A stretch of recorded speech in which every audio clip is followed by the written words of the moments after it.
Hey everybody, I hope your day is off to a good start. Sorry, I'm in my pajamas, but I knew that if I didn't post this right now, the day would get ahead of me and I would not, I wouldn't. So yesterday, the pastor was talking about the veracity of the Bible, the truth of the Bible. And people wonder, how could something that is so old be so true? And is there any proof to it? Well, we have the Dead Sea Scrolls, and we have the character of God. In all of this, we can see the character of God. He is on purpose. He is an architect. He is a builder. He is in the details. We don't know how much time passed between, in the beginning, God created the heaven and the earth.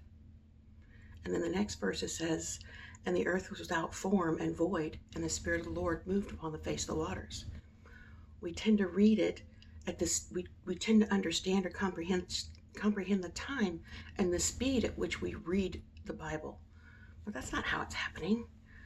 Life unfolds in a different way.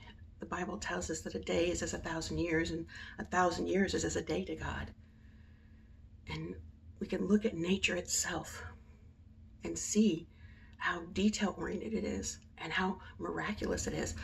The bumblebee, the wing to weight, body weight ratio is impossible for it to have flown, yet it flies. And we look at the intricacy of the human eye. There isn't even a camera that has ever been made that could duplicate it. I'm sorry, and my mouth is all dried out. Let me drink water. Oh,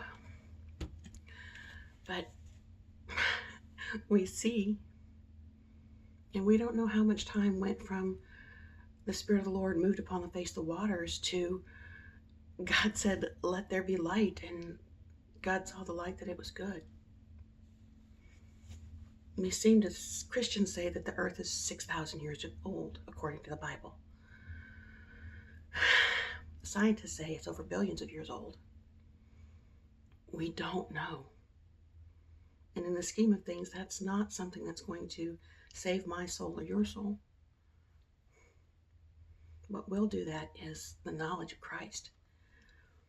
The Old Testament, it's a really bad rap, but it was and is the story of how the line of Christ was preserved against all odds.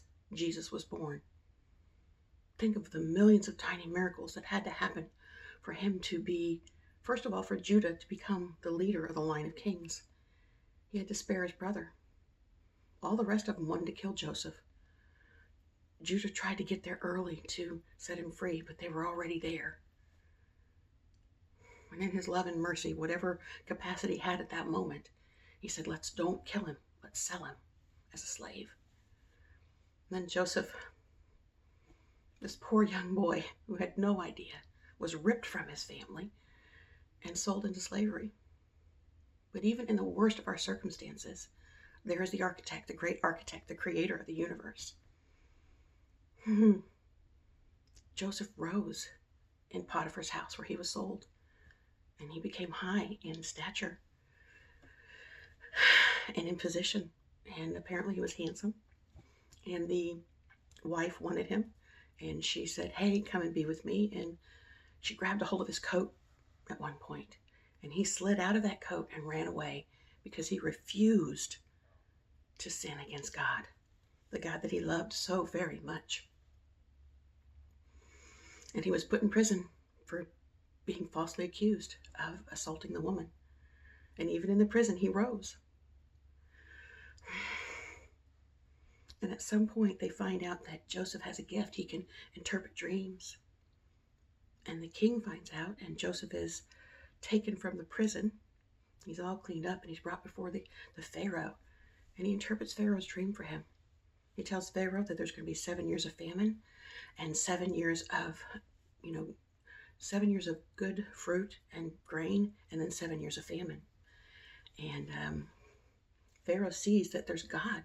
God is with him, and the wisdom that was given to him by this young man. And Joseph says, it wasn't me, it was all God.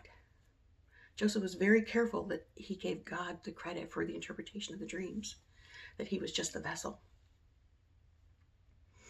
And the end of the story is that Joseph's brothers are in their land and they're starving and they're going to die. And the father says, take this money, go down to Egypt and buy grain.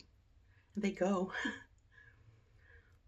They don't know that when they get there and they ask to buy the grain, that they'll be standing face to face with the brother that they betrayed and told their father was dead, had been killed by a wild animal. Joseph is heartbroken, and at one point in the story, he goes behind the scenes and he cries. But through the story, he finds out that his brothers have changed, and he has mercy on them.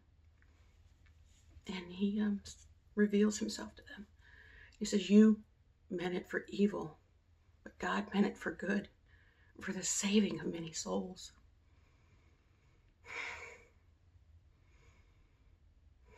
Jesus came from that line.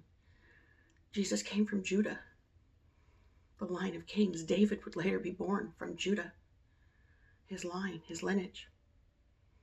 All of that happened, and we can see the truth of it all happening in the Bible. We judge the Old Testament under the lens of our modern Western society, and we can't, because there's so many different cultural things that we don't understand. That's why it's important to study the Bible and to research and find out what was being said when you're reading it. The Bible can be trusted.